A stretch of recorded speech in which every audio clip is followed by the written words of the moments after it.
এর আগের দিন আমরা পড়েছি হরিদার যে পাগল সাজার অংশটি। হরিদা চকের বাস স্ট্যান্ডে এমন পাগল সেজেছিলেন যে একেবারে মনে হচ্ছিল সত্যিকারের পাগল। যদি না বাসের ড্রাইভার কাশীনাথ হরিদাকে ধমক দিয়ে বলতেন যে হরি, অনেক হয়েছে, এইবার থামো, তাহলে বোঝা যেত না যে হরিদা মানে সত্যিকারের পাগল কিনা বা একজন বহুরূপী তিনি পাগল সেজেছেন। এইভাবেই হরিদার জীবন চলে যায়। হরিদা মাঝে মাঝেই তিনি নতুন নতুন সাজে বেরিয়ে পড়েন। এটাই তার নেশা এবং এটাই পেশা। এর আগেও বলেছি যে প্রতিদিন একঘেয়েমি কাজ হরিদার ভালো লাগে না, বরং তিনি অভাব সহ্য করে নিতে পারেন, কিন্তু নিয়মিত কাজ তিনি করতে চান না। এরপর দেখছি আমরা যে হরিদা কী সাজে বেরিয়ে পড়েন, তাই আমরা এই অংশতে দেখব। বইটা সবাই লক্ষ্য করো, আমরা একটু বইটা পড়ি। হরিদার জীবন এই রকম বহুরূপের খেলা দেখিয়েই একরকম চলে যাচ্ছে। এই শহরের জীবনে মাঝে মাঝেই বেশ চমৎকার ঘটনা সৃষ্টি করেন বহুরূপী হরিদা। সন্ধ্যার আলো সবেমাত্র জ্বলেছে, দোকানে দোকানে লোকজনের ব্যস্ততা আর মুখরতাও জমে উঠেছে। হঠাৎ পথের উপর দিয়ে ঘুঙুরের মিষ্টি শব্দ ঝুমঝুম করে বেজে বেজে চলে যেতে থাকে। এক রূপসী বাইজি প্রায় নাচতে নাচতে চলে যাচ্ছে। এরপরে হঠাৎ শহরে সন্ধ্যের আলো জ্বলে উঠেছে আর হরিদা তিনি বাইজি সেজেছেন। বাইজি তখন প্রাচীনকালে, বিশেষ করে যখন রাজতন্ত্র বা জমিদারতন্ত্র ছিল আমাদের এদেশে, তখন রাজা রাজরাদের বাড়িতে, ধনী জমিদারদের বাড়িতে বাইজি নাচের আসর বসত। এক একটা মহল থাকতো যেটাকে বলা হতো নাচ মহল। খুব সুন্দর সাজানো, চারদিকে আলো, বিরাট বিরাট ঝাড়বাতি, সেই ঝাড়বাতির নিচে চারপাশে তারা অনেক লোকজন বসে থাকতেন।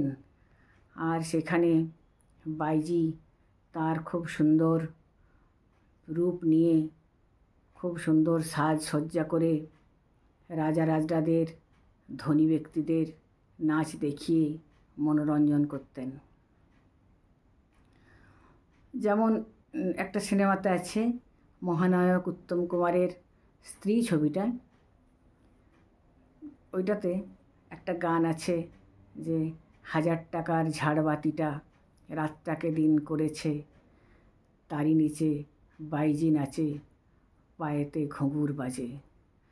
এই যে বাইজিরা, তারা পায়ের মধ্যে ঘুঙুর পরতেন আর অপরূপ সাজে তাদের নৃত্য পরিবেশন করে এই রাজাদের, জমিদারদের, বিভিন্ন ধনী ব্যক্তিদের মনোরঞ্জন করতেন।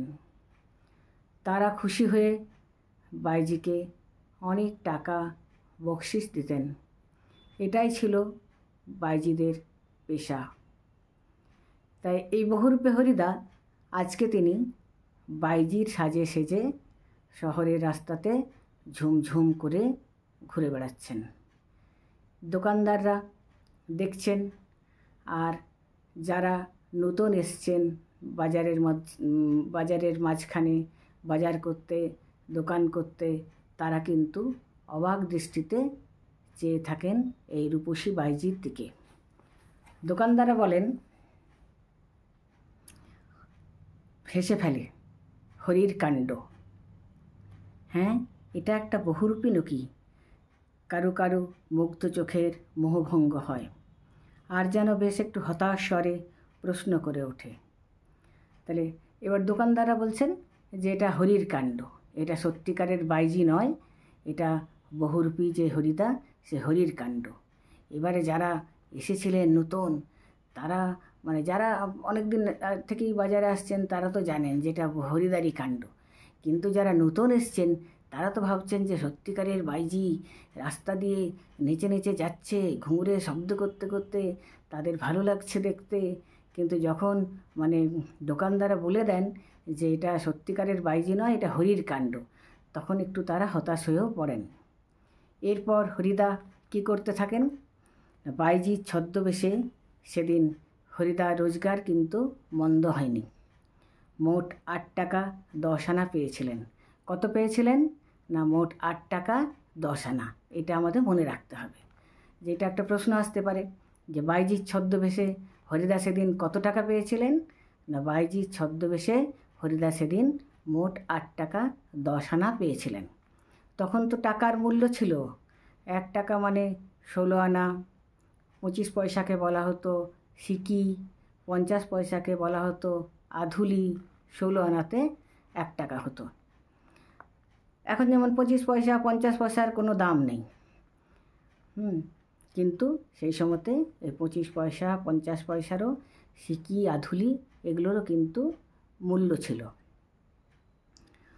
এরপর এক একটা দোকানের সামনে গিয়ে দাঁড়াচ্ছে রূপসী বাইজি, মুচকি হেসে আর চোখ টিপে একটা ফুল সাজি এগিয়ে দিচ্ছে।